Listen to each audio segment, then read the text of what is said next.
Hello guys, my name is Sin, and in today's video, I'm going to be reviewing the Vaxee Zygen NP-01S.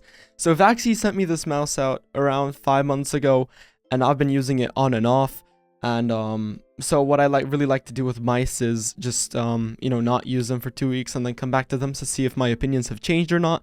And that's why I've just been delaying this review for 5 months now.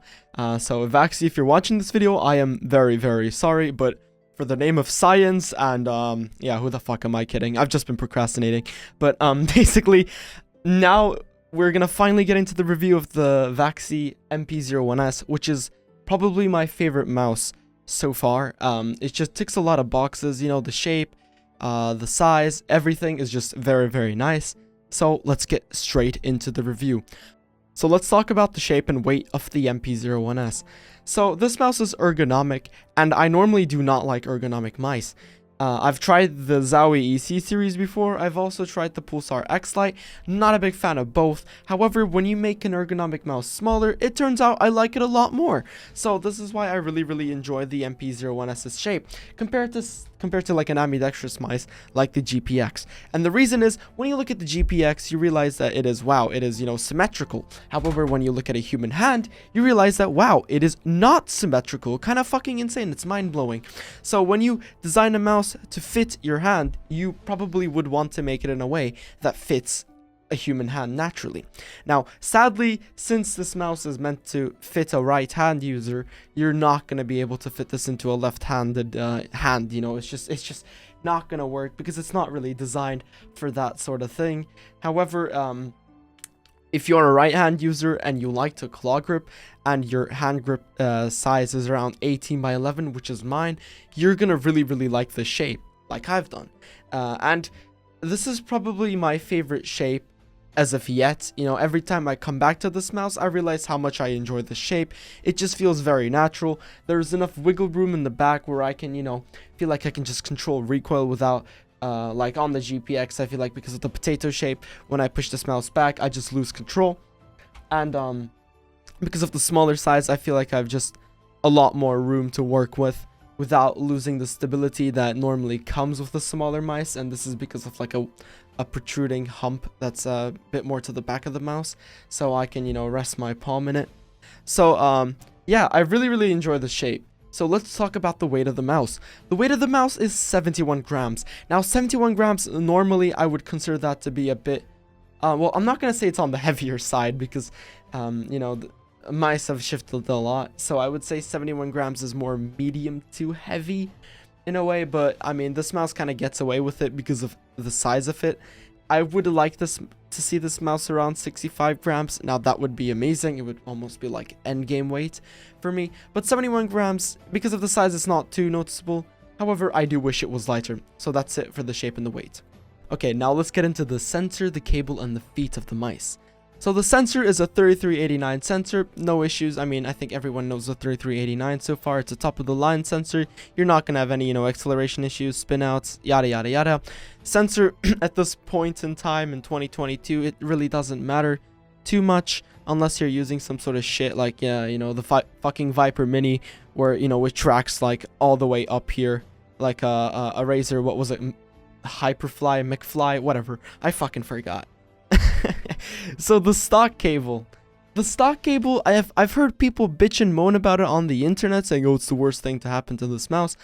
I honestly cannot tell you that I feel the same, because when I put this shit in a bungee, it just feels, you know, I don't feel like there is any issue with it. Now, maybe a saving factor of this mouse is the very nice riser that they included in the front of the mouse, which is also very huge. You can see there, it's very protruding. But this very nicely lifts the cable up. Maybe that's why I don't feel it as much. But I mean, honestly, in a bungee, this cable is fine. It doesn't really have any, you know, significant flaws that I can point out. I would wish for it to be lighter.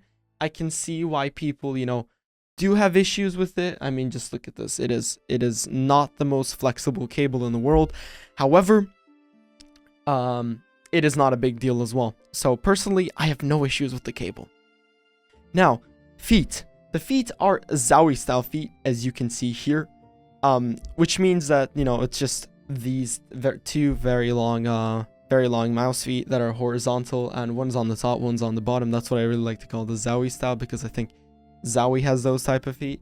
But the feet quality itself, when it first came, it was very scratchy. The edges were not properly rounded. However, over time, they do get a lot better. And right now, I probably wouldn't swap them out for like core pads or something. But any third-party skate is going to be better than the original skates that come with this mouse. So if you want to get third-party skates, I would recommend it. Or you can just endure the scratchiness for a bit, and then it rounds off very nicely. Okay, great. So build quality and clicks. The build quality of this mouse, it's built like a fucking brick. You know, it just feels so good. After 5 months of use, I do not have a single creak. It feels like the first day that I picked up this mouse, the first that I used this mouse. So no problems with the build quality. There's no issues with the switches. Just there's nothing at all that is you know, off about the build quality. It's perfect in my opinion. So the switches are the Huano 60G switches. They feel great. I'm not going to do a sound test. I don't feel like that's necessary. The switches have no double clicking, and even if they did, Vaxee has included, you know, the switch times at the bottom, which you can change from 2, 4, and 8. So if you want to, you know, swap that out for, like, let's say it's starting to double clip, you can double click, not double clip. You can swap that out to like a 2. Sorry, from a 2 to like a 4. And then if that starts to double click, you can do 8. So yeah, basically, no issue with that. The side buttons are, there's no pre or post travel. Like I said, build quality of this mouse is very, very solid. And in my opinion, they're also very well positioned, because when I put my thumb here, I can reach both of them with ease. There is no problem. None of them feel unnatural. So the coating of the mouse is, so there's actually 2 coatings, which is really weird. It makes this mouse look weird in my opinion. Like, that kind of gives it like an office mouse kind of vibe, if you get what I mean. And so first of all, there's like the body of the mouse's coating, which I do really enjoy. You know, it's a very nice coating. There isn't anything wrong with it. It's not the best coating I've ever tried, which probably would go to the XM1R. However, it is a very sufficient coating. It does its job. But I absolutely hate the mouse 1 and mouse 2, the mouse click coatings. I don't know what the fuck this material is. First of all, it's a lot slippier. Second thing, it makes my fingers sweat. Third thing, it's like sandpaper. You are slowly sanding, you're fucking grinding your fingers upon this thing, and it starts to build up dead finger cells. So yeah, it's basically, you know, you're gathering dead skin on the mouse while you use your mouse 1 and mouse 2 buttons, and it's, you know, I've cleaned the mouse right now, but it just starts to build up on the sides, and it's just not a good look. I really haven't had any mice, you know, do this, and I've never tried a mouse that had coating that was something similar to this, so I really don't know where this came from. It's just, I don't know. It's not a very good coating, so I would rather just have this original coating on it. So, scroll wheel. The scroll wheel of the mouse is, it's okay. You know, it's nothing special. It's a fucking scroll wheel. It goes up and down. I haven't had any issues with it. I wasn't amazed by it, but I'm not disappointed by it either. You know, it does its job. It's I think it's a 24 step. I'm not too sure. Don't quote me on that. But yeah, basically that's all for that. So about the settings of the mice, like I showed before, there are 3 switches at the bottom of the mice. This mouse does not come with software, so you have to use these little buttons to change you know, the settings that you want. So there's 4 settings for DPI. I think goes from 400 to 3200, which is all you need anyways. If you use something other than 3200, you're probably not very good at gaming, so you should reconsider your life choices.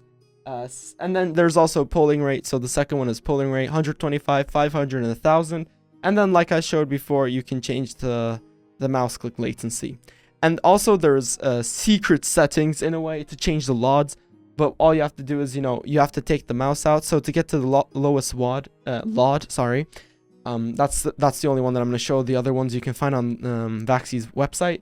You have to click mouse 1 and then mouse 4, unplug the mouse, and then while holding mouse 1 and mouse 4, you plug it back in. This motherfucker should blink twice to indicate that it has worked. So yeah, that's how you set the mouse to low VOD. And yeah, that's about it for the settings. So packaging. The mouse came with very, very simple packaging. This is what it came with. You know, really, it has nothing special inside. I wish it had a couple extra skates, but it doesn't. So, you know, you have to kind of just... I mean, I do kind of get it. You know, having like a manual and shit is kind of useless. I've never read those manuals that come with like the Logitech stuff, and I've never used a Logitech sticker before. Some of you might find that blasphemous, but honestly, I don't feel the need to put a fucking giant G and stick it somewhere. I'm more of like a minimalist, you know, aesthetics kind of guy, and a Logitech sticker doesn't really fit my criteria of aesthetics. So nothing very special about the unboxing experience. It's actually the opposite of special. It's very unspecial. The only thing that's in this box is just a bit of foam so the mouse doesn't get, you know, rocked around, and that's about it. So yeah, that's it for the review of the Vaxee Zygen NP-01S. This mouse is very, very solid. It just, first of all, the build quality is very good. You know, when it comes to small mice that is like light, kind of like the Hot ES, the build quality deteriorates very fast. It starts creaking. The mouse clicks feel like shit. I haven't had any issues with this mouse. The build quality is perfect. And then when it comes to the shape, I really enjoyed the shape. Like, this is the first ergonomic shape that I actually enjoy. I mean, what else can I say about it? It just feels very nice in my hand. It feels like it's perfectly made for claw. The hump positioning is very nice. The ergonomics aspect of it is very nice. Always using an ambidextrous mice, you know, I kind of forgot how it would feel to make a, you know, use a mouse that was actually designed for a hand. And, yeah, basically, the weight is nice. This mouse, I would recommend it. I don't really have a seal of approval thing like Borty, but I would definitely say, you know, this would get a seal of approval if I could give one out. So yeah, I mean, great mouse. Thanks for watching. If you like this video, make sure to like and subscribe. Yeah, basically all that. Thanks.